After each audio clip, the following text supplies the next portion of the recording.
you are a community club. DCFC is a community-built club. And it will always team is pitching a plan to revitalize a historic gem in our community, and it's a project that's driven by their passion for their sport. State of disrepair right now. Concrete sort of crumbling a little bit. The bleachers. Football club. We're at Kissiedou Stadium. This stadium was built in 1936. Indeed, it's amazing to see just how far they have come. Years ago, they were playing over at Gas Tech, and now so many people. The post and Stephon St. Louis is there to clear it. Yeah, in the background, you know, they give us the 12th man. You know, it's awesome. Games, fans to watch. We're happy to put on a show for all these guys that came out to see us play. When we move, they move, and just communication is the biggest part. It was great. I think we could have earned a shutout earlier against Sparta in the year. Awesome. You know, the atmosphere is amazing. Monday with the right foot. It's in the back of the net. People know us now. People know what to expect. Now we gotta take it to another level. Look, city till I die. Say hi to the bad fella. Hella smooth with the flow, so grab your umbrella. Yeah, we make it rain. Bring the pain. Things are changing. Power rankings take a spanking. Got them rearranging. They said Denise are all stars till we deboed all y'all. Ball a fist and brawl y'all. Yeah, we pissed off all y'all. And we thin, but still winning. Grinning at the top. Got up under head spinning. Make that chin pop. Blue collar clocking in. They been mocking us for days till they step into the key and they been leaving with a fade. Doubting us, but then they swayed. Say we pout, they throwing shade. You will never have what we have, time to get the blade. Cause we'll be cutting them up. Yeah, we're shutting them up. We ain't bluffing, tell you something, better knuckle up. Y'all ain't nothing but chumps, we put in overtime. We'll be putting in work until it's closing time. City till I die. Talking blood, sweat, and tears. City till I die. We've been building this for years. City till I die. This don't happen in a moment. So yeah, yeah, been a while since we've gone to Tunnel Talk. Been a while since we've been doing a lot on YouTube, via YouTube Live, via throw-ins, both just general throw-ins as well as post-match throw-ins. So we thank everybody that's been checking that out. If you haven't yet, all of those videos are on our YouTube page at 451 Detroit.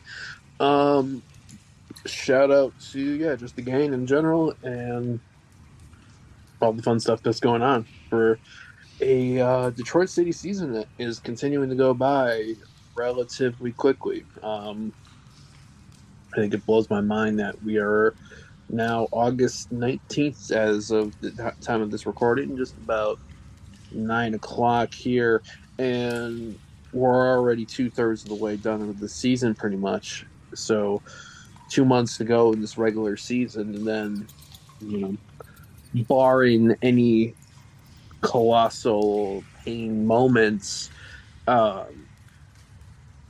you would think there would be at least one more game the first weekend in November for playoffs. So I think that is a fun side here. So I think just in general, once know we're going to have at least a few of the game tonight, we'll talk about give you a raw rundown. Essentially, we'll talk about the brief recap of the games that happened for Detroit City before the last matchup that was on Friday night. So basically, Rhode Island, Pittsburgh, and Las Vegas, and then we'll go into the Birmingham Legion matchup, preview what's to come with the Tampa Bay Rowdies just in a couple days' time, and then back at Keyworth to close up the last 2 matches of the month. So my solo talk tunnel adventures have ceased, for the man with the dashy mustache has arrived into the tunnel, probably doing check 1-2s, mic levels, and all that stuff. So, Alan, how are you? And can you hear sound from my voice into your headphones? Still testing. The ebbs and flows of it all. So, but yeah. No, so it's all the joys and all that. So, let's see. Can he hear? The man hard at work, as if he is channeling our if our manager was doing a mixtape session and DJing. No, headphones aren't working. So for something else. We hear you loud and clear with the headphones off, though. Okay. Yeah. It's not my regular setup anymore, so I gotta figure out what's going on there. I just actually bought just bought some wire. So I had some wired earbuds for an iPhone because I've kind of liked the recording on a phone, especially for like Hey Amtrak Frankfurt podcast, just because I record for that stuff. It is you record on audio, and I find that using the voice recorder on the iPhone and modifying your audio settings is a much better thing than trying to use a video recorder, an audio recorder on the PC, and it turns out to be a 300 megabyte file. So, But I would say, as we just kind of before you got in there, was just kind of giving a brief little rundown, I think, of things to come tonight. So I would say, without really getting too much into detail, give a minute or two to see who pops in on time and all of that. How would you say you're feeling right now after Friday than maybe like what you were going in? Because I think you and I did a throw-in together before the Hartford match. Or as after the Hartford match, I think. After Hartford, before Rhode Island. So we've done... I know you did the throw-in with Jaime for Pittsburgh, and then there was also the Rhode Island and Las Vegas matches. So after those three, and then were you feeling a different way maybe than what you were feeling after Friday's match? Well, I felt a lot better, obviously, because it was like a questionable lineup, and they pulled it off. They looked good, So, but the like the weather outside, it's deceiving, and I don't know what will happen next. So one result is not a solid sample. So why don't I'll lead in. So we'll be to kind of give a recap of briefly, real quick, of the three that were Rhode Island, national television, Saturday, August 3rd, Keyworth Stadium. A hot day for anyone that went to Keyworth Stadium, as well as the real field index on that field, 110 or something like that, I heard during the commentary. I was not there. I was at friends of the channel's house. I think the screen was, but the air was on, had quality food, watched the match. But anyone that was there, I hope y'all hydrated, sunscreen, weren't on the field, because damn. Hard fought field on there. Looks like we got another one in there. Yeah. Sorry. Hermano and the throw-ins has arrived. But Jaime, I was just talking about real quick, starting the brief recap of the three that were before Friday's game. How hot it was against Rhode Island on Saturday, August 3rd. The real field, 110 or something like that on the field, I think is what the broadcasters were saying. A result we were seeing quite often at that time. The only difference is City get a goal and get the lead, and then forget how to play defense in stoppage time and Holstead banner. The next matchup was what the throw-in that the two of you did. A line like Alan, I think you were talking about the lineup on Friday, which we'll get to, but I think seeing the start of the approach when we took on Pittsburgh on August 7th with inverted wingbacks. Were they really inverted? They started off inverted, and then they switched to traditional sides. That's true. They do that. Elijah not even in the lineup because I looked and I saw him get into Keyworth like at 7:03 for a 7:07 match, and I was just like, done there, and I was just like, shit's getting interesting. But then we had a clean sheet, and maybe with a little bit more quick, concise chances we get 3 points out of that. Then you want to talk about straight up fucking fire. I'm not talking about on the field. I'm talking about actual, there's a chance that if this was in a little bit more humidity, there could have been fired. Because what was it, 100 Las Vegas, 10:30 p.m. Eastern. Yeah. Way past at least Alan's bedtime. I made it to halftime, and then I think somewhere around minute 54, I felt the eyelids getting quite heavy, and then I don't remember anything after That's that. what recaps are for. Exactly. I was debating. I think I asked the question in the group. I'm like, "Are we gonna go? Are we gonna do a live throw-in in this match?" And then everyone's like, "Nah, man, that makes sense because it was like 12:30 in the fucking morning when that match ended." So in my heart, I wanted to do one, but I think I was just like, "This is tired." I think it's like, I'm sure it'd be like one or two sickos who would be like in the chat, but no way. That's just the body can only take so much punishment. I didn't do coffee for the Vegas match like I did 2 years ago, but I did about a liter of tea, and I did like put some milk into there. But then eventually, like, I was in there. Adam, did you make it all up for all of the Vegas match, or were you sensible and said fuck that and went to bed at a decent time? I'm bad. Nothing wrong with that. Nothing wrong with that. Highlighted that match, Ben Morris from what he tried to do against, I think it was Pittsburgh or Rhode Island that he tried that and he missed by a couple of inches. I forget which one. It was a Keyworth match, and then he did it against fucking Vegas. And then Vegas equalized, but it wasn't in stoppage time or after the 80th minute, so that was maybe a blessing in disguise. So going into Birmingham then on Friday, Detroit City, while winless in 8 matches, we're also unbeaten in the last 3 because this is how fucking football works, right?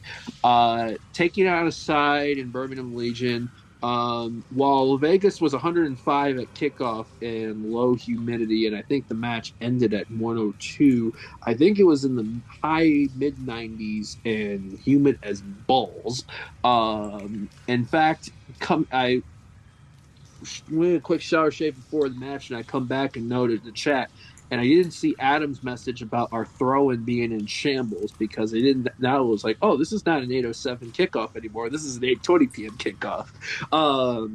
I blame Kaler. Yeah. I also blame anyone who did not that's had the joke of our poll go over your head when you're like, wait a minute, what are you talking about? We're no longer undefeated. Shut the fuck up. Yes, we are. It happened on June 26th is a figment of your imagination. He's very disappointed. Yeah, all of it. But, and our Twitter followers. Yeah, the 2 of you that didn't get the joke, one of them we know very, very well. The other one, Dennis, did the best expression response ever to that. But I do love when Jaime, I'll give you massive credit for this because it's like the kickoff got pushed back. I'm like, same time for the throw in, and then are we pushing it back? You're like, let's do it. I'm like, so for all you that witnessed this sort of fun, what the fuck's gonna happen? That is a during match throw in on our YouTube channel. Y'all are real ones. You know what's coming. We're gonna do the whole thing. Full match commentary. 15. Well, it was fun too because I was like 15 seconds ahead of Jaime. That did make it a little bit difficult. And then I think I had to tell a couple people in the chat, shut the fuck up. Everybody catches in there because I think Kat was commenting a lot in the chat too. So it was almost like, okay, y'all on there. But Alan, you said it best before everyone else got on here. You kind of gave me your shocked opinion. Friday night, 7:00 Eastern comes out. The team sheet gets revealed. 1 to 3 word reactions when you saw the team sheet. So, Alan, you go first. Surprised. Adam. I don't want to say typical, but it was. I don't know if I was surprised. I just thought I was.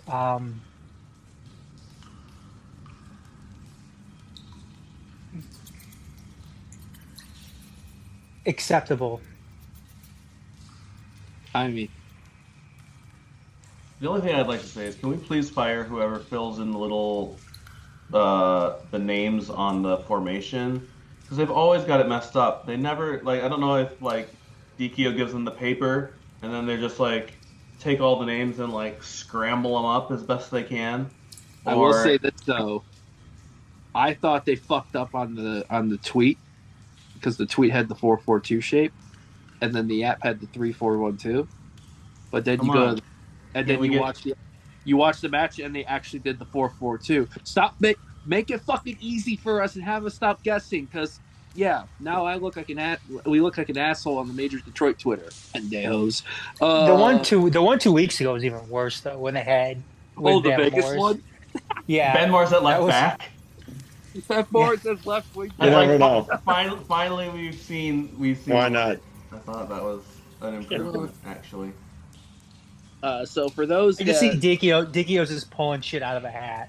He was like, you know what, fuck it, we haven't play wherever you want. Over no a one cares. Let's just pull it out of a hat and see what happens. He's got his big. I'm wondering if this is his pregame routine to like get fired up and pumped up. He's got those old school like big old headphones on, channeling out music like he has just made the drive up to Manchester in the '90s to the Hacienda for there, and just blasting vibes. Yeah, I'm still in the mood from the Johnny Mark Guitars book, but just basic great read by the way on all of that. If for any music fans like in the know on that, but he's just blasting this out. He's vibing, so he's not really seeing. He's kind of like got his head in 5 fucking different directions as he's like sorting it out. Whoever's doing the fucking tweets. Well, this is a road match, so I don't think Mackie would have made it. But like Kyle or whoever the fuck else is there, he's just like, here, get there. The guy has to be like, what are you talking about? The process to making those captions, the process to making the formation shapes. That's what I wanted to get. It felt like that whole thing just went on for like 10 minutes. Speaking of the haciendas, we've all been taking acid. The hacienda. We've all been taking acid just before this episode. No, I've always assumed that he puts it on like a little magnetic board, and then all the players go, oh, okay, and they write it down in there. I'm sure they have notebooks or whatever, and then somebody just went into the locker room and moved all this tokens around, and the players went in there and said, oh, I don't understand it, but that's what he wants, so we'll do it. Fuck it, we're going live. I'm waiting for the lineup sheet to come out where both Nate and Carlos are listed. First half goalkeeper, second half goalkeeper. But yeah, starting lineup: Carlos Saldana in goal, Sheldon, Carroll, Amamensa, Levi's in the back. 2 recent fathers of children born within the last 2 weeks in your back 4. Sleep deprived then. Oh my gosh, those guys gotta be so tired. Yeah. What listed in the team sheet as Daniel Espeleta on the wing, but I think it actually turned out to be Connor Rutzmore on the wing and Espeleta as one of the 2 up top. Maxi Especially Rodriguez. if they have a colicky baby. Or babies. Are you speaking from experience, Adam? No, I was lucky. We did not have a colicky baby. Yeah. Shout out to all y'all with having babies, man. And if you had colicky ones, well, shit, y'all suffered and dealt some real ones, man. Maxi Rodriguez, James Murphy in the middle of the field, Race Williams on the left, and then Jaime's favorite striker of all time up top with, I believe, Mr. Daniel Espeleta. So a shape that I think a lot of people were on there. Mike Turco had a meltdown on Twitter. That he didn't. Okay. some guy that likes to vent and then didn't respond after the match. He did want to get a heat check. Who shall not be named. Adam might have to bleep this out and we just do like dolphin noises in production with that when I drop the name. But y'all, to the surprise of my thought with this lineup, it was the most chances I've seen us create in a long, long time. Brett Levi's in the 32nd minute capitalizes on a rebound opportunity, and that turns out to be, while there were other chances throughout the match, it turns out to be the deciding factor. So the 8-match winless streak snapped. Sweet Road, Alabama, as you might have seen on the article on the Major Detroit. Birmingham Legion 0, Detroit City 1, up to 6th place now. So, Adam, start off with you. Get your thoughts and takes. Then Allen and Jaime in that order. It was refreshing to see. Coming out looking pretty sharp, considering the weather, and those matches could be the toughest ones. Dealing with that heat, that humidity this time of the year, um, you know, given what they've been having to deal with the past month, that this losing leads, losing points, especially late in games, is demoralizing. And going into Birmingham and continuing to play well. So we've always seen them go into Birmingham and play well and kind of, I don't say rectify any demons, considering, you mentioned it, Garrett, in the article about how, kind of this poor run of form started when they lost that lead to Birmingham, several weeks back. So it was nice to see. It was good to see them, come out and play strong. Obviously, so much so that, Saldana got the clean sheet, but he really didn't have to do much of anything Yeah. that entire match. It kind of reminded me of an old, Nisa match where City from, start to finish were just completely dominating. And The like save of the Nate match would be save, like, yeah. yeah, Nate's save of the match would be like a slow trickling grounder to him that It was he like had a back to, pass from Stephen Carroll. yeah. Jesus. I think actually happened one time. Yeah. Save of the match against New Amsterdam was a back pass from Steve Carroll. But like I said, it was good to see. And like I said, I I thought that form was acceptable when I mentioned it going into against Birmingham. Is you know you just had to try some different things. Yeah. And we're not getting the full story here when it comes to those lineups, because obviously we're not sitting in on practice. We don't know what's going on there. And that has a lot to do with it, match to match. What happens in practice? It's not really much game to game stuff, but practice to practice. And wasn't that one of the biggest criticisms we had last year? We kept on seeing the same thing over and over and over again. And we kept on getting the same results over and over and over again. Danny's doing something different. He's rolling out with different lineups, different combinations. I know that can be problematic sometimes, because I saw this too. People talking about switching out Nate and Carlos, and what kind of effect that has on the on the rest of the team, and the chemistry. And you can make those same arguments too with switching up forms and switching up lineups and everything like that too much. But he had to do something. I mean, you couldn't keep on moving on with giving up these late leads and settling for draws, because before you know it, it's going to be September, and we're only going to have just a few, not a few, but just a small handful of games left, and we're not going to have enough time to make up that ground. We're going to have to wait on at Sacramento to come up with a win against Miami for us to get into the playoffs. And that's not where we want to put ourselves right now. Things are close in the East, and Detroit has every opportunity right now to make their own destiny in this conference. And hopefully they continue to do that. So before I give it to Alan, in your opinion, who was your man of the match? Carlos. No, I'm kidding. Love you, Carlos, but you didn't have to work that hard. I know. We love you, Carlos, but yeah, you didn't really do much. Garrett could have went out there and played keeper probably with his bolo tie, and probably would have came up with a clean sheet. Show with that humidity. Yeah, Carlos, you've been good for us this year. You've been really, really good for us this year. But yeah, sorry, can't give you the man of the match. I don't know. I want to say Levi's just because he got the goal, but that doesn't seem. I don't know. I'm torn. Come back to me. Okay. Alan, thoughts, and then if you want, who do you think was your standout or man of the match in your mind? Well, I'll tell you, the last 10 minutes of that match, I was very tense because I was like, oh, this is just like we've sat on this lead.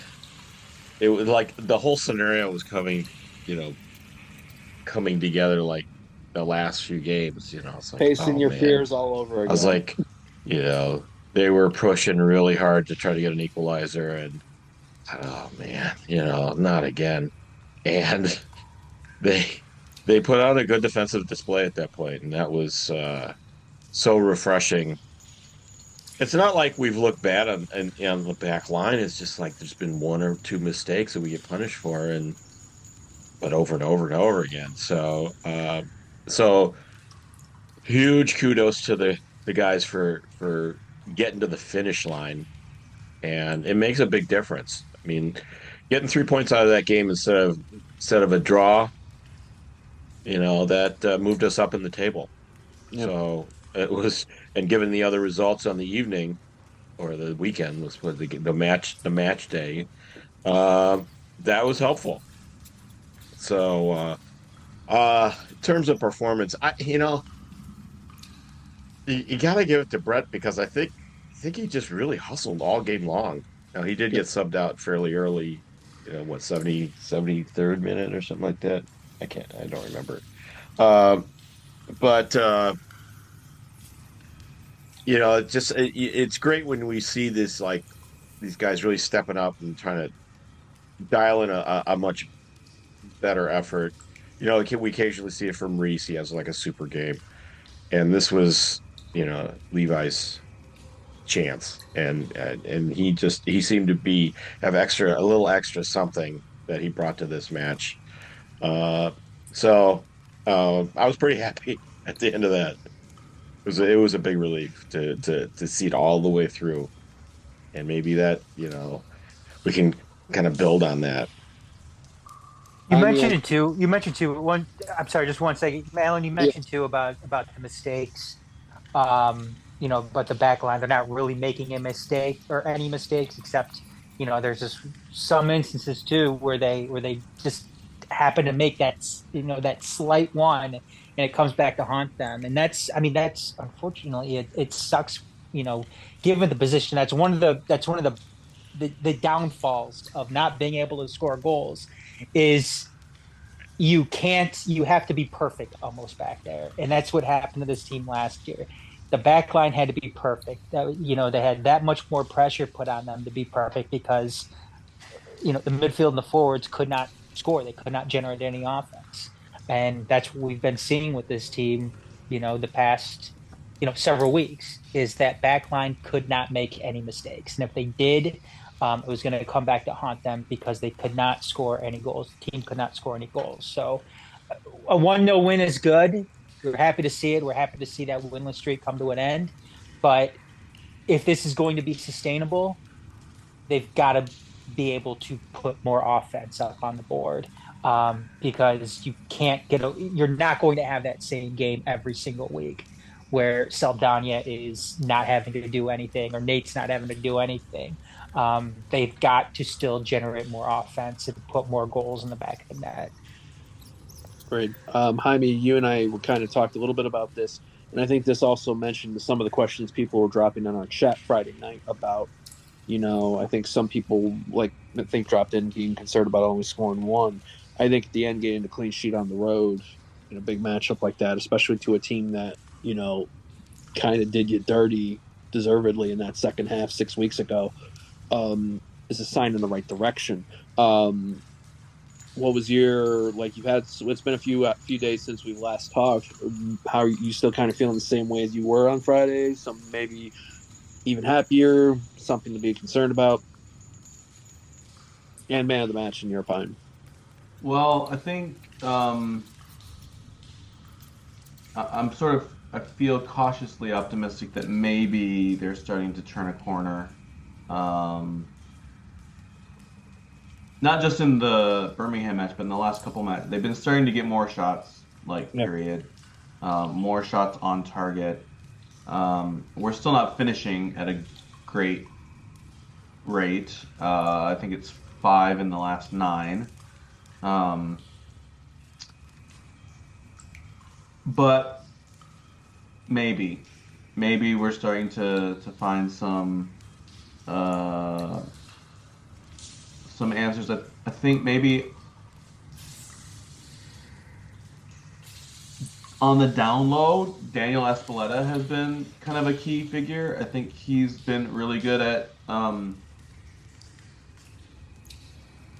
hanging onto the ball, helping keep possession, but also willing to take on defenders. And I think he's just opening up a little bit more space when we get the ball into dangerous parts of the field. And he started 3 of the last 4, I think, and that's kind of coincided a little bit with this better run of form. So yeah, we'll see. And he's a guy that really just kind of made the squad as a trialist. But obviously we lost Ali Koot, who was going to be potentially an important part of the attack.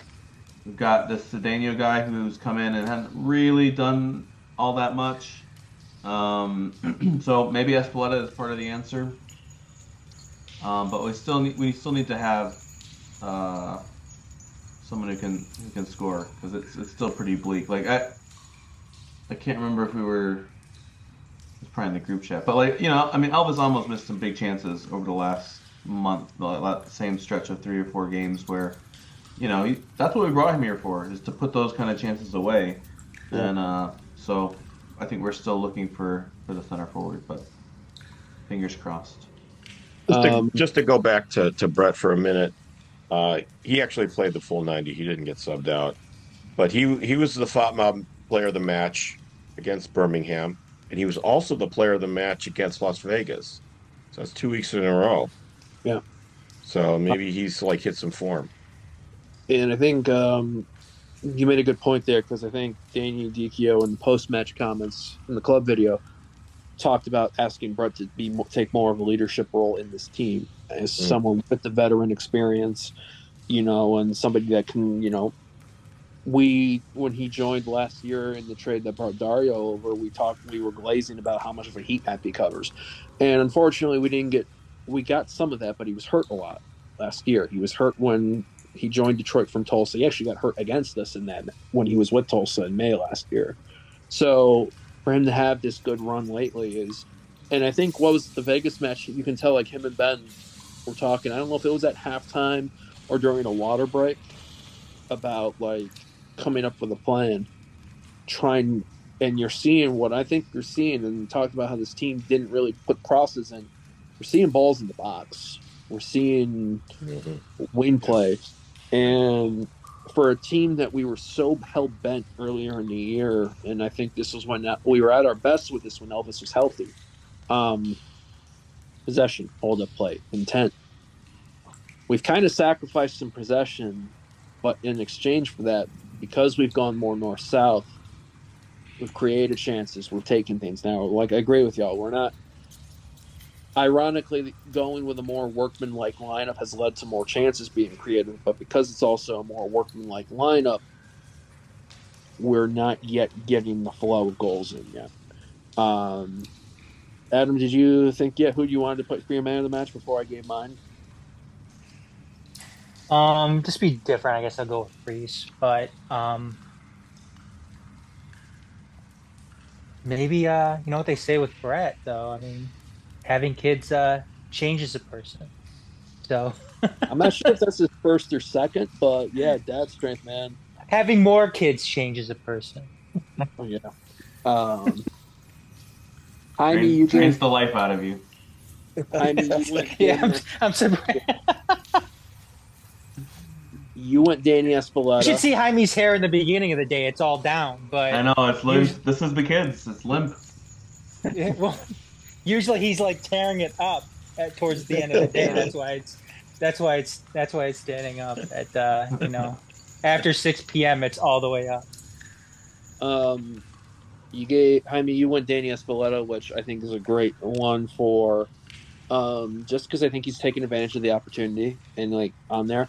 I've given some, and I feel like for me, I feel like this is fair that I do it in this round because this is a player that I've often criticized. I feel like we've criticized. So I've been criticizing players more often than not the last couple of years or two, just because I feel like he's always put the workman in when maybe we needed like on there, but not just. I think the last 2 games, Connor Rutz has done well when called upon. And I think whether it's been up top or on the wing, it's a good shift, and I think it's something it's a spark in some way. Now, will that be something that continues to happen as we play? Like, we got a game on Wednesday and then we go back, but I think there's something to note. Like, hey, there is maybe something to getting him in and not playing him week in, week out because you're giving the engine time to rest, and now he's able to go. So he's like a situational relief pitcher.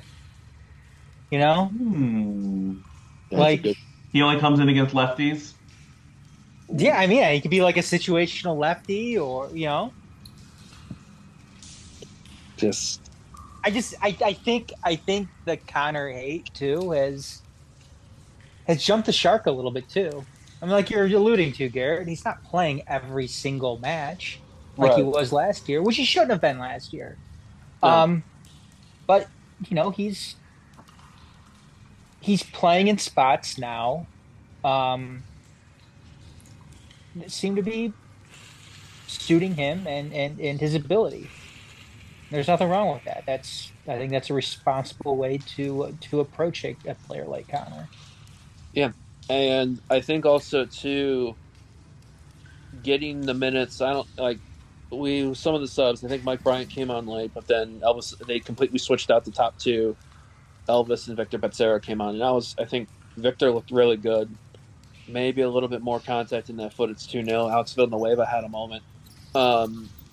So I think it's some steps in the right direction. So, and you guys were mentioning, it's like, I think I've had to let Adam, you and I were talking Wednesday, and I think when I've looked back on it, is that when I was trying to console you when you were all? I was just like mad. When you were moping about everything. I don't want to say moping, but I was mad. I was like mad. It was a shitty AEW Dynamite episode. I think it was the MLS announcement of trying to get into the women's game. All this stuff, and I'm just like not like expecting much, but whining about everything. Yeah. Have you guys seen that viral clip of Vincent Kompany last year when he was manager of Burnley? Oh, I just saw that yesterday. Yelling at his players to stop fucking moaning. That just came to mind. Imagine if he does that at Bayern. I wonder how they react. The guy's gonna be fired by Christmas. That guy might be yelling at. Might be fired by Thanksgiving. So. Right. Shout out to all Bundesliga fans. The players will have their agents put out a statement like Raheem Sterling. Oh my god. But yeah, no, it's despite this run, here's the wild fact: Detroit City are in 6th place, while they are a point ahead of Rhode Island and North Carolina, who are 7th and 8th. Those 2 teams are 4 points ahead of the next team in North Carolina. And now Detroit City is a point behind both Birmingham Legion in 5th and Indy 11 in 4th. So with a game in hand on Legion, and 6 points behind the team that they're going to be in, who are in 3rd, that we will be playing Wednesday night in St. Petersburg, Florida. Tampa Bay Rowdies, who gents, I don't know if any of you saw the highlights yet. I wanted to see some of the highlights from their match on Saturday. But for the second time this year, Detroit City plays Tampa Bay Rowdies, who just lost to Loudoun United 2-0. It happened for the second time for the Rowdies this year. This time at Al Lane, Blake Bodley got sent off on a straight red. So, I don't know. Did anyone see highlights from that match or no? No, I haven't seen any. Okay.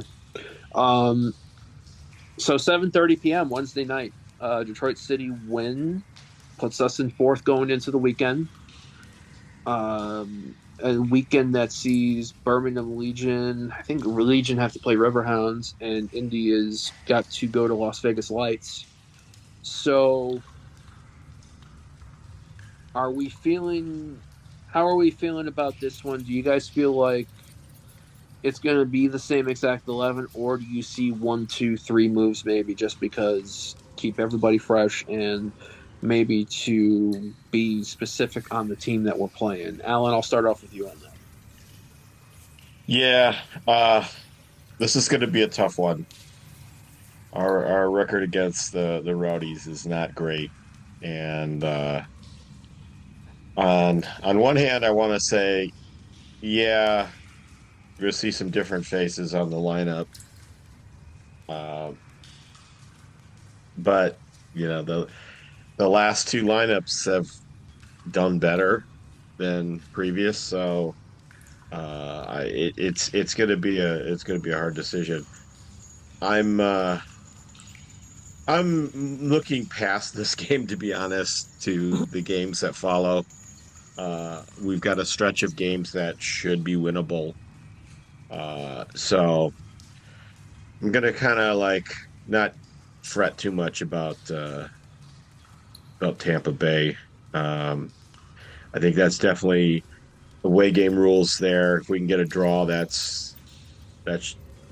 should be satisfying. And so I would expect kind of a defensive approach and just try to contain them. So, yeah. Just given our goal scoring recently, I just can't see us like going for it. Right. Jaime, what about you? I mean, I think Dichio's been chopping and out of necessity, but he's been chopping and changing the lineup a ton over the last several matches. So I'd expect changes. I think it'll be interesting to see if he kind of sticks with some of the guys who've been having a little bit of success, or if it's just like a purely rotational kind of managing minutes throughout the summer kind of deal. But I am intrigued. Like, I had no idea what he's going to do in the goal. I still can't really wrap my head around this rotation.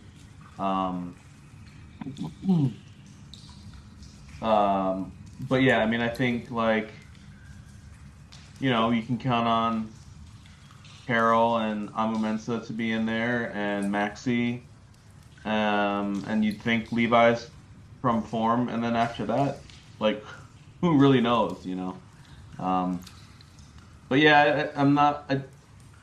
I think the next three matches are going to be kind of telling. The ones that Alan's kind of alluding to, those all three seem like we got to take 3 points from each of those games. Tulsa and Hartford and El Paso, and so if we do that, then probably Wednesday's result is maybe less critical. But the team is on pace for 50 points,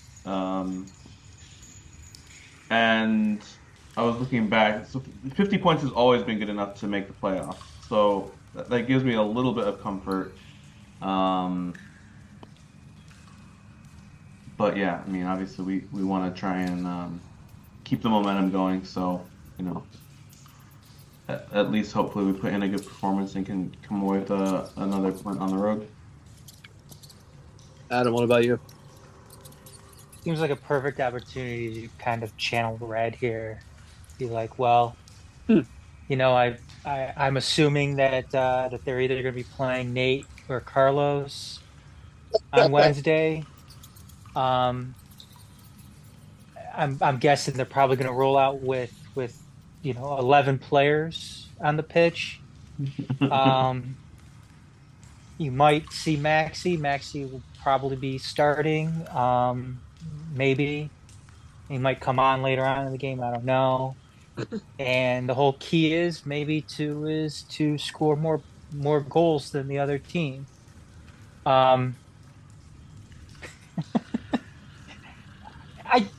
who knows? I mean, like right now, there's so many. This is like the worst stretch right now to kind of hone in on what this team is going to do because they're in the middle of a crazy stretch of games. Yep. Straight up gone show. Yep, they are. You know, they have another game in the middle of the week, coming off of a road game in Birmingham, where the heat, humidity is a factor. They're going to be going into another. Did they come back or did they just stay down there? They probably went think straight from Vegas to Birmingham. I wouldn't be surprised. Or did they go Yeah. home? Then they'll be going to Al Lang and playing in another setting that I'm sure is going to be hot and humid. Before they have to come back home and play another game this coming Saturday against Tulsa. So I have no idea what's going to happen. The only thing I can say is that I'm glad they're getting Tampa Bay now as opposed to the end of July when they looked really, really good. But Tampa's another team that has been kind of up and down all season, despite where they are in the standings. It seems like this doesn't seem like it's the same Tampa Bay team of that we saw last year. Yeah, they've hit a bit of a bump in the road right now. Yeah, last I three mean, matches they haven't won. So they haven't looked great the last three matches. It seems like they've kind of they haven't been able to catch that stride all season really. Right. So who knows? I can see this going either way. I can see it. Us going down there and losing a 2-0 game. I could see us coming out winning 1-0. Who knows? I think we're going to see changes once again in the lineup. But that's purely based on the stretch of games that we have, that we've been having to deal with here. So I think a red assessment is totally justifiable in this, heading into Wednesday night. So back to you, Garrett. There's something about not having the ball and moving quickly, using your wing play, whether it's Williams and Rutz, Williams and Espeleta, or even Williams and Villanueva. I think there's a little bit of heat, a little bit of animosity between these two sides. Was a time. Sean Spence talked about it a little bit when Adam and I were with him a couple weeks ago about how I think the Legion and City, the players, they like to play each other because they don't like each other in a way, and there's a little bit of that, and maybe after that, whatever the fuck we're calling that on Devon, the fly swat or whatever it is, the slap heard around the world. Yes. It's one of those things where it's just like, it's Tampa. I think is just in that them. People are going to come into that match. People aren't going to forget what happened last month. A little fiery match. Referee incompetence or what aside, you had, I'd never seen Elijah Jop that angry in a match, period.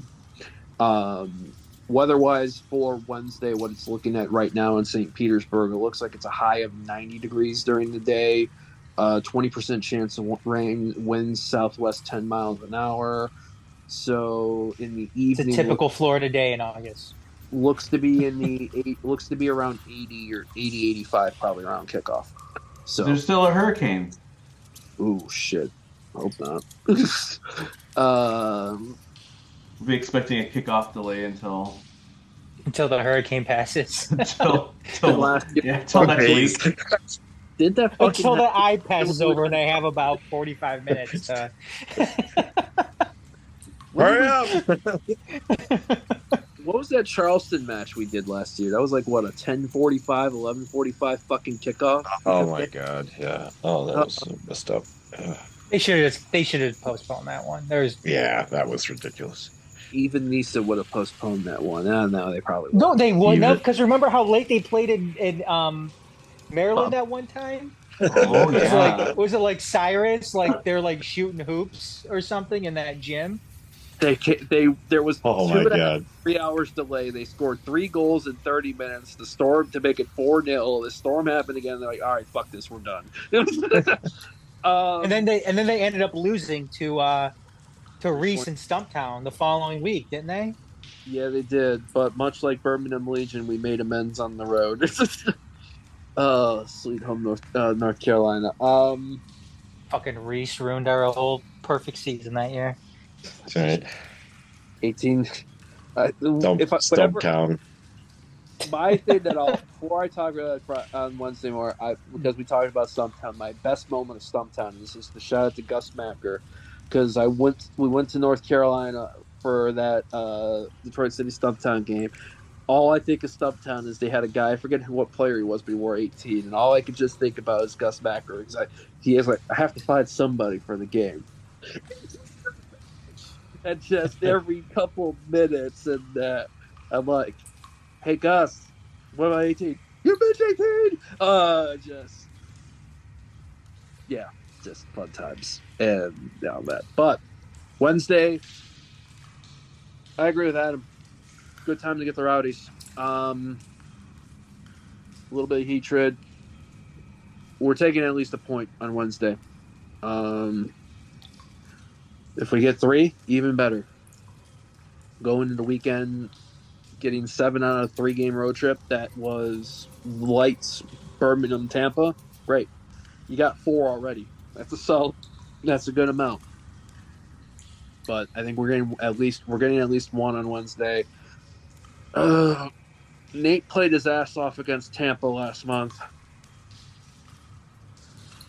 But Carlos is in a good run of form. Yeah, Danny's gonna fucking coin flip that one probably. So no, Nate's gonna start. I think Nate starts. Yeah, it's gonna be Nate. Yeah. So, yeah, I think the only other thing I would wonder about Wednesday's lineup does I think Ben keeps his starting spot, but does Elvis come back in and start, or does he give Elvis sub minutes again in this one and then roll him back out on a starting spot for Tulsa and Hartford at home? That we'll see. You guys mentioned it next after Tampa. The next 3 are Tulsa home, Hartford home, El Paso away. Like Jaime, you said it best. The 3 points in each of those games, I think, is going to be vital because your next 3 after that are Western League, New Mexico at home, Louisville City, and their endless way to acquire talent. Coming with Philip Goodrum, coming to Keyworth the following weekend, and then a late night trip to the Seaside in Monterey Bay, where Trevor's old boss is no longer there. So yeah, interesting to see how that all goes. Now we're at the point. Speak the piece. Closing thoughts. Anything in particular? So wait a minute. Can we do my question? Yeah, what's the question? What's the Danny Dichio approval rating? Oh fuck yeah! We got the because we've had this running joke because I think Adam has somewhat we thought of had an out for Danny. Although let's be honest, the one that really has the outs for Danny is some South Oakland youth parent that got it in to Danny about. No, I never had it out for Danny. Jaime tried to fabricate this. Yeah, because last year. Yes, go ahead, Jaime. No, last year Adam was definitely on the Trevor out. I started it first, I think, and he felt very passionately about getting the old man out of the dugout. That is complete and total lies from Jaime. Something he tried to fabricate last season. So this year I was just trying to get the ball rolling early. Yeah, I was trying to get the ball rolling, but completely ungrounded. Adam has been fully supportive of the current manager. Even though that on the other hand, I think has been wanting to speak expletives from Chicago, but that's a song for another time. Who? Oh yeah, that's right. I've never heard of him. No. I think that's some guy that really likes dolphins in Ireland.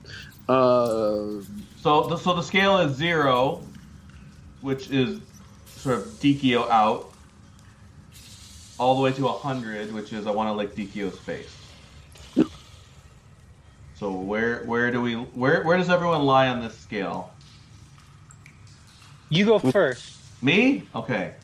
I've been kind of hovering around 50, and I'll be honest. 50's an E, dude. What? That's an E. But I'm thinking of this more as like halfway. Okay, It's not a letter grade. It's like more of like a halfway point where I'm kind of on the fence of feeling positive or negative, depending on the week. I definitely in July was feeling probably closer to like 35. Not so sure. Maybe this was too big of a job for him, too soon. He had no experience. I knew this was coming. But thanks to the win against Birmingham, helping us to stay undefeated all time against the Legion, I've rallied back, and I think I'm at right now at this point in time. I put myself at a very solid 60. So a D. Jaime is giving Danny Dichio a D. Danny Dichio. D is for Danny Dichio. There you go. Hey, anyone in It's the rough. anyone in the TIFO department? Grader. You sign for Not on a curve. or a pin, you know. Alan, what's your rating? Ooh. Oh, whoops. Yeah, that was a good one. 81. That's 81. Quite positive. It's quite a positive feeling. All right, Adam. My turn? Yeah. I'm giving him a B. 80. Okay. Part of me wants to think about what would be an appropriate number for a player that a coach that when his playing days moonlighted as a DJ and might have at one point had the horny track on there. So you would think in theory I would really want to give the guy a 69, right? But that's still lowish to an extent. 76.69%. Wow. Because the Spectrum guy's got to be exact with numbers. Scientific. It's very precise. Solid C then. Yeah, Adam knows if somebody tried to get out of an argument when we provide sufficient data on kits. Hey, what have we done? Because he wants to get out of it. Why'd you just give me numbers on the rest of the thing? The worst thing you can do to somebody in the Spectrum is ask them to supply more data. Adam, how much data did I supply? It was so much data I couldn't even decipher it. Joe Novak told me I needed a hobby. That is your hobby. Yep. So, this rating has the ability to go up, especially if these next four turn out to be fucking diamonds in the rough. Yeah, it's not quite a midterm because we're after that. But, it is. We're heading into progress that. report. It's a progress report. It's a barometer, right? Yeah, exactly. So started in some areas. This is actually a perfect time for a open house curriculum. That's right. Right. We should have like sit downs with them, like That's right. like how parent teacher conferences. Where are we to at? sign a piece of paper. Where are we at with the exclusive Danny that he's heard Dichio his interview? feedback. We've been getting scrums, but I haven't even asked a question lately. But that might be. What did you say, Jaime? I said, where are we at with the exclusive Danny Dichio interview? Oh my god. We've tabled that. We want anything else before we're ready to go and speak the piece closing thoughts? Yeah. Did we all submit our votes for who throws out the first pitch? Yeah, I voted for Rasan Norris. Is that a write-in vote? Says a write-in. Hardest working, and goes hardest Detroit City employee. He is a legend. Yep.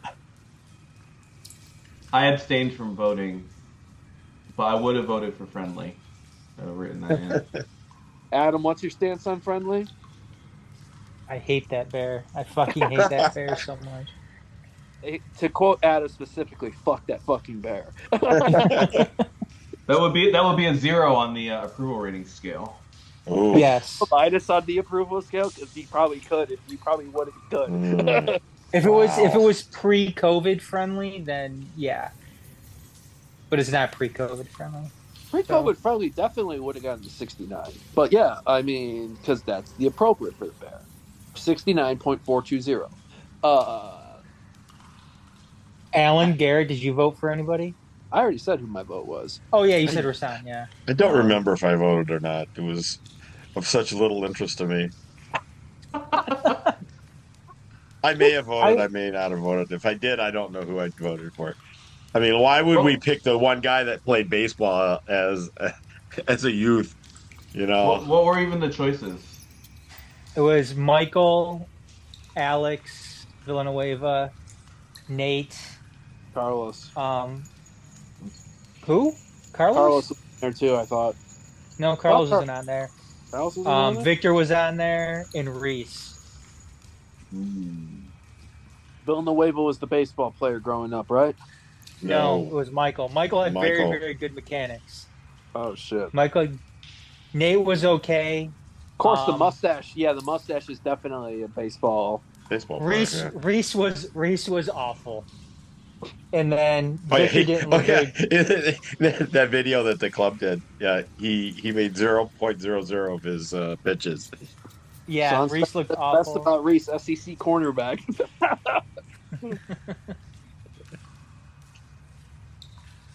So now we have an idea who you voted for, Adam. We just didn't know if you went through with it. I was going to vote for Alex Ryder, Sean. So what did you wind up going with? I didn't press send the pictures. yet. I mean, the catcher's walking all the way up to the mound for that one. He's like, here, just drop it in my mitt. Just like, yeah, right here. I mean, in actuality, it should be Nate. It should be somebody hometown guy. Is, yeah, hometown guy. Yeah. So, I hope Nate gets the opportunity to do it. I don't know who they're playing that day. I think it's like in late August or something. They're playing. Is it during the week? Because that would be the Angels, I think. Who? They're playing the Angels, and that would be a Mikey match. They can't. Well, if they're playing the Angels, they can't have Michael throughout the first pitch. No, yeah. That wouldn't be right. He'd probably walk out there in like some Angels hat or something. Yeah, that would not be good.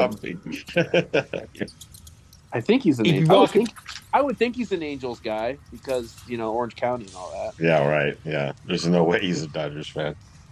If you're walking out there with an A's hat, or not an A's hat, but an Angels hat and a Ducks jersey on, can't happen. So yeah, you definitely have to go with Nate. I'll give him credit. Or Sean or Alex. The new Ducks unis are dope. At least I do appreciate Mike taking the time to talk to us in that game and that Birmingham home match about it. So we got that. There's an owners meeting next week, right? Yes. For Detroit. Well, we may or may not hear anything about stadium plans. They kind of teased it last time, and there's been absolutely zero information since then. So they're still buying up land, Alan. They're still buying up land. It's changing. The plans are changing. They have a taste for it now. It's like let's just keep on buying land. We should probably start making that. Adam, we should probably start doing prep on that documentary idea. Yeah, no, that's true. But I'm also hoping they're not getting consulted by Chris Illich and just buying up land, and it's going to be all parking lots. God, that reminds me of the convo I was having at work because we were talking about Illich and the Tigers, but I remember thankfully they hired that Illich sports CEO, so Chris hasn't had to do much of that shit. Maybe the Tigers will actually be good. But this is a Detroit City thing. What was I trying? Has anybody moved the ownership shares to that new site yet? I have not. I got the email. But I don't think I've done it yet. I did the setup. I'm not sure what happens after that. So I think that was like a phase. Like the phase one is like getting registered, and then phase two is like wheeling. Collect underpants. That's right. Phase 3, profit. Profit. You never know what throwback references we're going to hit on. I don't know. Phase 1, But collect underpants. according to the documents I've received, there's no profit involved. So Oh. Unless you can like convince some schmo to buy your shares for inflated prices. Somebody throw out something in the faithful Detroit City owners group. Somebody will be like, "Yo, one more share," or the Reddit page. I saw my shares for $500. That'd be dope. That's an official offer to all the There you go. There you go. If any official offers can be also submitted to anyone at 451. Pay in Bitcoin.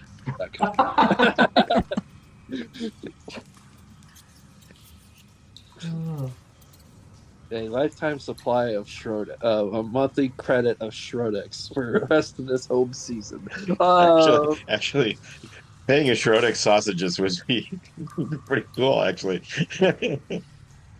Oh man, if only Brew Detroit did NAs, then I'd say you could feed me in that game. So we have that during the next week.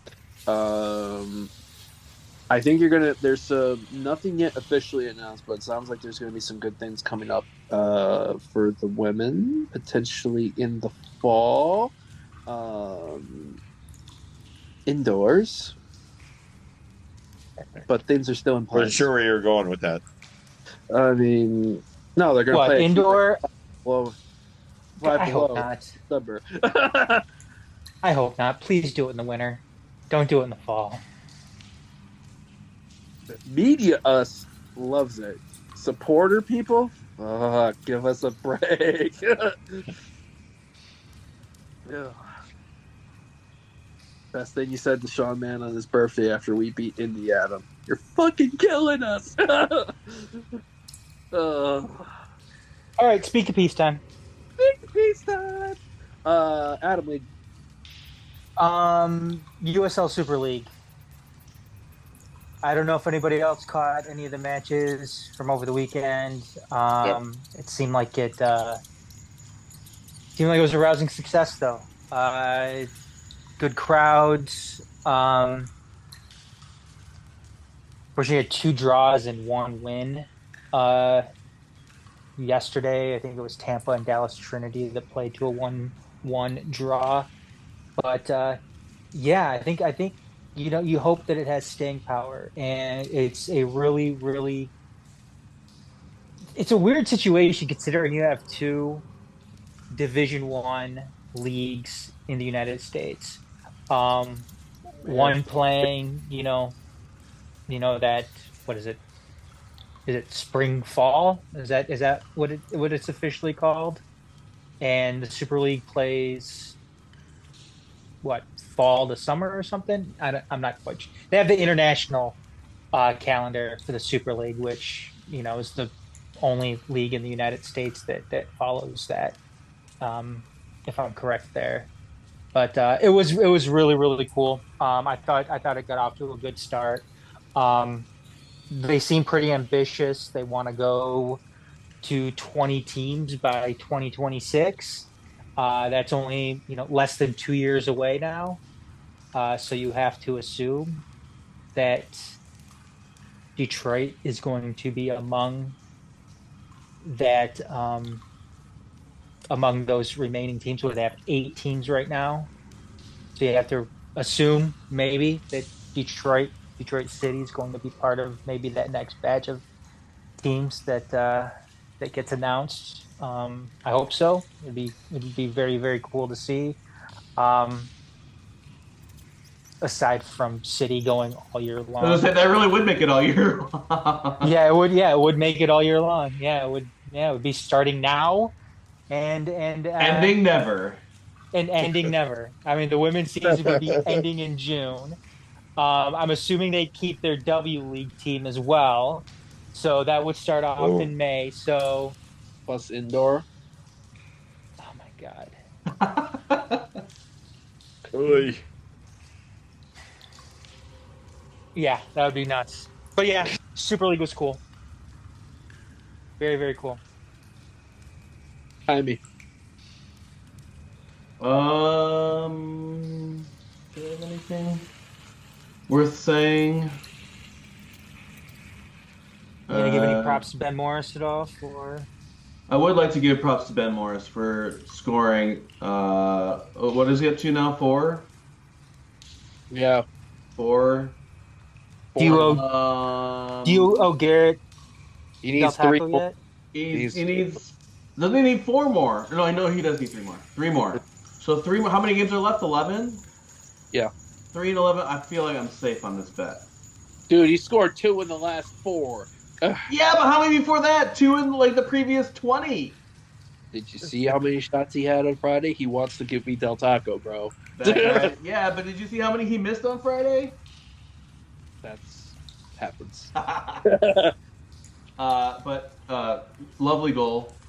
Maybe we'll do a poll and see if the people which ship do they rate better, the Dario Suarez goal versus Loudon or Benjamin Morris versus Las Vegas? But, that was quite a goal, though. Oh man, it was good. It was really yeah, it was good. Yeah, that's all I'll say. Props to Ben Morris. Wow. That's gonna be the sound clip. That's the sound clip video this episode. Hard hands. He even did the heart. Tamo. Ben Morris. Tamo. Oh, is it my turn? Well, I was going to talk about the Super League too, so I'm just going to pretend I didn't hear anything that Adam said and just proceed. Stole Alan's thunder. Oh, I had it all worked out. Typical. Yeah. Yeah. I did watch it too. I watched 2 games and watched the highlights of the 3rd game, and I was very impressed with the attendance at these games. You know, all 3 of the games that were aired. And like these people are wearing T-shirts and stuff like that, and I'm like, wait a minute, these clubs didn't really exist 6 months ago. So I think there was a little bit of nervousness about these clubs being able to field teams. There was like in their rosters, there was no. You go on the website, there was nothing. So somehow, Brooklyn some way, still doesn't have a coach, Alan. Too. Well, yeah. They got a bye week, so they got another week to put it together. So is Tab Ramos? I'm just shocked that it appears to have come together. Now we'll see what happens with these other teams that we haven't seen yet. And then of course there's the question of whether it's sustainable. There's always going to be a lot of excitement first games that you have, and you know, when they announced that they're going to be a first division, I thought it didn't really make a lot of sense to me, and it just seemed like it was asking for friction and just, you know, soccer wars. But now that I've seen the players that are on these squads, at least the teams that have played so far, I do wonder if this is fulfilling the function of a second division without calling itself a second division. A lot of these were drafted players who didn't get signed, or they were in and out of those NWSL squads. Some came straight out of college. So it may be like terminology or semantics or however you want to put it. But either way, if that's kind of like the player pool they're looking for, there's a lot of players that they could choose from still, and it doesn't have to all be national team players. So I think that's promising in a way, you know. And if everyone wants to think it's a first division because that helps get butts in the seats, then okay, well, whatever. I don't know that there's like a big difference. There might be like with CONCACAF tournaments or something. I don't know. We'll have to sort all that out. So that's kind of interesting. Yeah, that's a fast ramp up to like a full national league. I would have to think that we're going to be part of that. because that's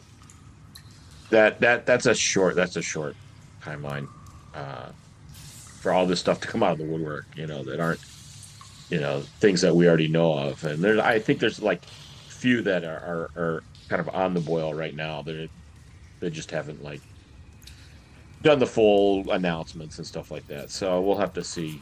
But and then I was looking at the schedule because, of course, as was mentioned, this schedule is going to be aligning with the international calendar.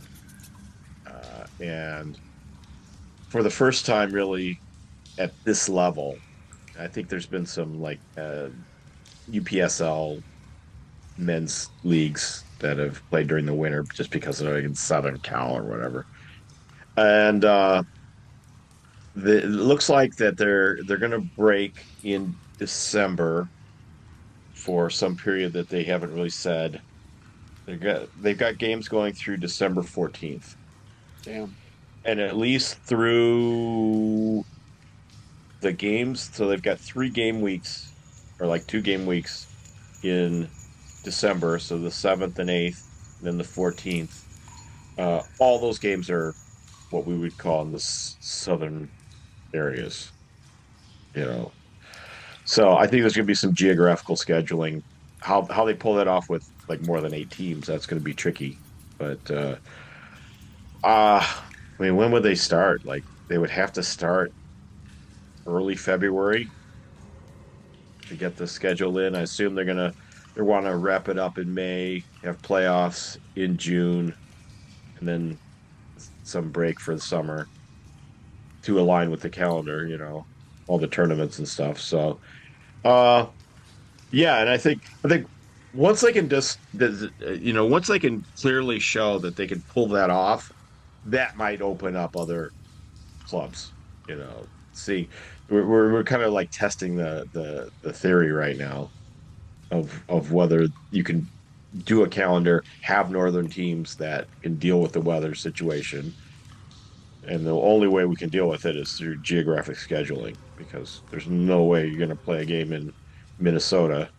I mean, there have been a few games in Minnesota during the winter, what was it? Honduras World Cup qualifying, which I thought was absolutely insane for them to do that.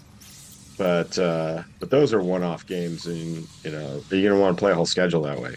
So, just some curious stuff. But I got good vibes from the first week, and it seems like they have a plan. So that's good. Brooklyn is taking the same strategy that I did in school when I had a project due in a week, and you're like, I still have another week. I don't need to deal with this right now. We'll see if they get another bye week. Effective time management. It's like, that game? Yeah, we're not going to do that game. So that's effective time management skills. Oh, yeah. I mean, there you go. You don't want all these players sitting around practicing and stuff like that. You just show up during the game. You got a whole nother week. That's so much time. I think they were doing, like, I don't know if it was the announcers or the commentators, or if it was the on-field person, that one of those teams, I can't remember which one, they had 3 weeks, or 2.5 weeks from getting the squad together for the first time and playing their first game. So I thought the quality of play was pretty good, for it was good. Somewhat thrown together. Yeah. It was entertaining. I kept it on. I didn't turn it off. So Under City's going to do the retractable roof. There we go. A new stadium. This would be plastic wrap. We're just going to run like sheeting over the top of the stadium. What DIY city method would they do? I'm thinking of the different ways they could do on a roof. Because I think about what have they done? Beach umbrellas.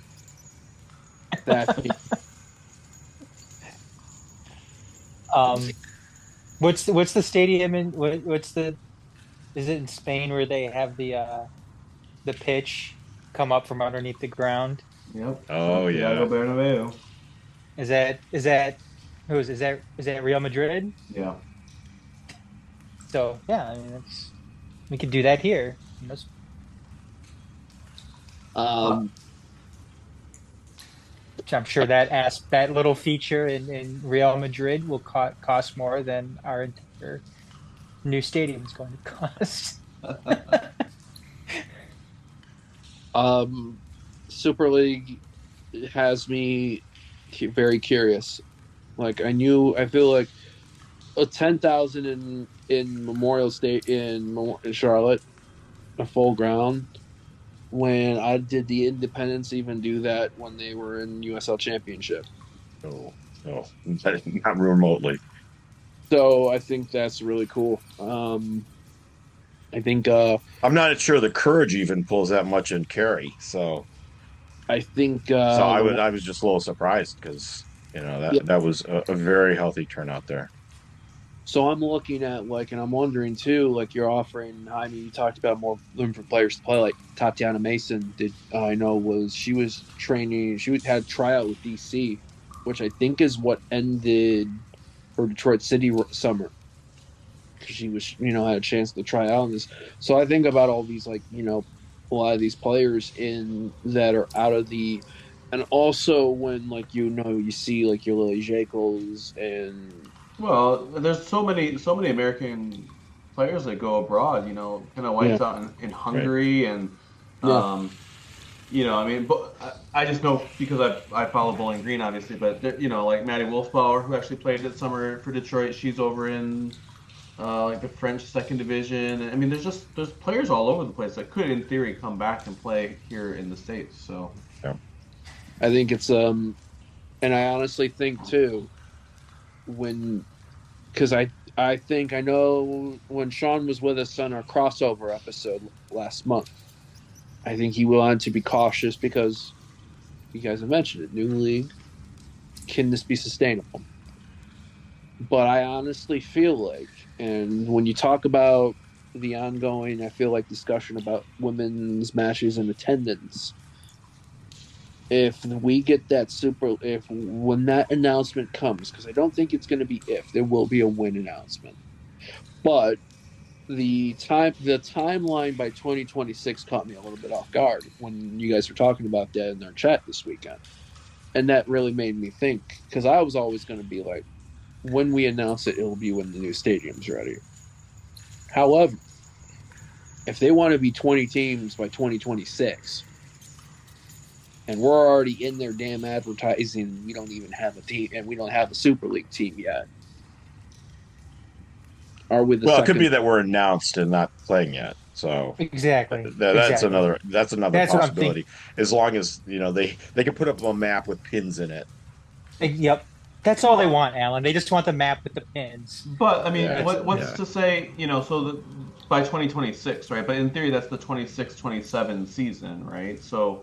What if they play the first half of it is at Keyworth, and then when the new stadium opens in the spring, in theory, they finish the season in their new home. So that could be the case. There's not an issue in U.S. soccer about playing at multiple grounds. In other leagues in the world, there is, although they skirted that for Tottenham, I think, when their stadium was in there because they were started that season at Wembley and then by April went to their new ground. So that makes sense too when you guys mention it that way. And I honestly think the women's PLS is slightly different than the men's. Right. So the numbers are different. And if they've operated with 8 teams or 10 teams for a couple of years and then say, well, here's all the other teams we want to bring in, and some of them need waivers for a year, you're going to get it. Yeah. So I honestly think if the men's doesn't adjust and if the discussions that started last summer continue to just be discussions, i.e. promotion relegation within USL men's leagues or perhaps the jump up to the USL equivalent of a D1, if that does not happen, and you see the Detroit City get a Super League side, which is why I think part of why this summer was so pivotal with what this team did in W League with the cross, because I think you started to see the attention and all that. But if you do get to see the thing where it is announced, hey, this team's a Super League team, you're going to get your butts in seats. You're going to get all this. Now, granted, it's going to be a whole lot of new casual. It's going to be a whole lot of like that crowd. But at the end of the day, as butts in seats means it's a good thing for the club. Yeah, I think there would be. You would see a response, in terms of attendance, and it may not be as much as we would like, but I think I was watching the video that the club just released of like way back in the early part of the women's season. Yeah, and it looks so empty in the stadium. I was just like, oh my god. So even if you could get like, you make the announcement. Could be a pro women's team, or actually launch a pro women's team and play at Keyworth. I think we'd get a bump of at least a couple thousand. I mean, even just adding that word "pro," I think, makes a big difference. To some and people. it's more games too, so it's just like, you could really step up. So I mean, there could be some merit in doing a kind of a ramped up launch. I think a lot of it depends on what the league demands will be in terms of expectations from expansion clubs. They also, I mean, we've got to be on the list. So it's just like details. I wonder what's going to happen with teams like Racing Louisville, North Carolina, who are in the NWSL now, and if they eventually, because you have to assume if the legalities let it play out, that they are also going to be making the jump to the Super League or the parallel move or whatever to the Super League. And then you brought it up in our chat the other day, Alan, about the Aurora pulling out of the NWSL and making it seem like, they're putting their pro team on hold, which that's not what I got out of that at all. What I got out of that is they're not putting it on hold. They're going to be changing up their trajectory here and going into the Super League as opposed to the NWSL. So they were they were at the table with the pen in their hand. Yeah. To go to NWSL, and they pulled back from that. So yeah, and if there's a team that's there's ready, no way it's like related to finances or anything like that. It's just they're rethinking their direction. Yes.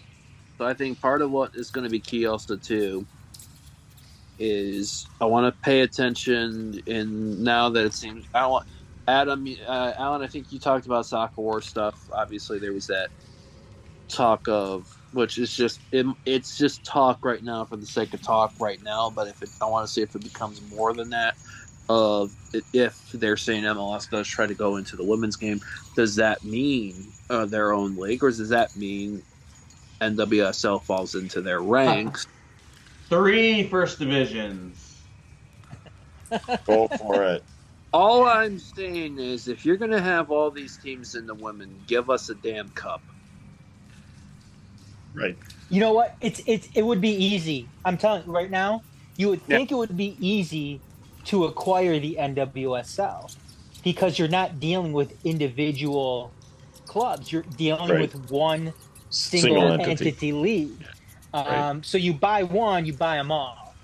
I'm assuming that's probably what. Yeah, because it is crazy to think. It's crazy to think that there's 2 in American sports. There's 2 professional leagues in the United States for the women's side. I mean, obviously that would be like Major League Baseball. There was 2 leagues at a point within Major League Baseball, so that's probably a bad example. But there was in football in the 60s, AFL and NFL before they merged. AFL and NFL, yeah. I mean, basketball, you had the. I'm just going to put this out there. Has anyone thought of taking all of the women's teams from NWSL and then having them play some games against all the teams in Liga MX Femenil? And it would be kind of this like cool thing. You'd play for a cup, Heine. It'd be for a cup. Yeah, I mean, I don't know what you'd call it. Like 2 nations. that are involved. So maybe when they're in two different nation leagues, something. though, Alan. The leagues. That's probably the key. Like maybe like the Conferences Cup or something. The Divisions Cup. The Divisions Cup. Oh my god. I don't know. It seems like a interesting Regions Cup. I don't know. I feel like we're getting close. Yeah. Yeah. Adam, you might know this also too, but Ally's a big sponsor within the club, in particular the women's side of the club. Ally's also a significant sponsor in NWSL. Is Ally also a sponsor in the Super League now? I don't know. I would love to know that, because if they are a sponsor in the Super League, and Ally is a sponsor of the club, I think Ally's main thing of sponsoring the club is more so on the women's side. I don't recall seeing any branding, but I'm curious. So really. I don't know. We'll get to the bottom. Yeah, because I think we're gonna find out. Because at the end of the day, right now, while this is early, if this initial success becomes sustainable, this may be what USL is known for mainly. Not the championship, not the men's play or anything like that, but the women's side of the game in this country, if this is sustained. And perhaps if that's the case, then when you think of Detroit City Football Club in 5-10 years down the line, it may not be the men's side. The men's side was started for the success, but what are people will know them for now? Maybe the women's. Yeah, maybe. So I think that's all going to be some fun and interesting things to take note of. It's still early days. No matter how many times we pester people like, hey, Sean, when are you going to announce that Super League team, man? Come on, Dad. You know you want to do it. It's like, do it. We're not there. It hasn't happened yet, but I'm not saying it's not going to. Shout out to also all the cool folk. Eliza Baran. I want to give a shout out to her.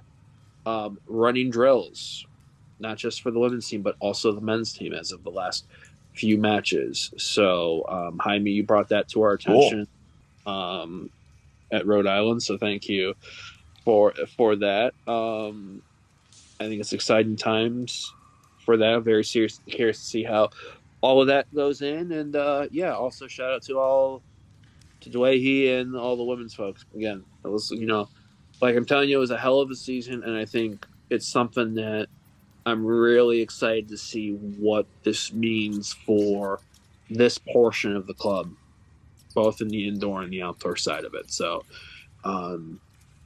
everything in that. We've talked for a good bit. Seems like it's been a quick moving cast, but we gotta get to bed. It's 10:30 Monday. Yeah. Did we forget anything, or think we got all on the evening's cast? Yeah. We probably forgot some stuff, but that's we always forget something. Shout out to our tunnel brother Rod Green, who while giving the shout outs. While on vacation in Savannah, Georgia, very close to Birmingham, did not realize that there was a Detroit City game that night. We still love you, bud. And apparently forgot that there's a podcast that he's on too. Probably. Won't be surprised. But he will know when Lions 49ers is, though. With all that being said, ways to find out the channel at 451DET on Twitter, 451 Detroit on YouTube, 451DET at gmail.com. Not saying we're going to read your emails on there, but maybe. Yeah, maybe probably not. Yeah, but no, for Alan, for Jaime, for Adam, Garrett here. Thanks all for taking time, listening to us. Sure to hit like and subscribe if you haven't yet. Win, lose, or draw City overall, and we go onward. Peace. Yeah, they jacking our style. Get used to what you see, cause we'll be round a while.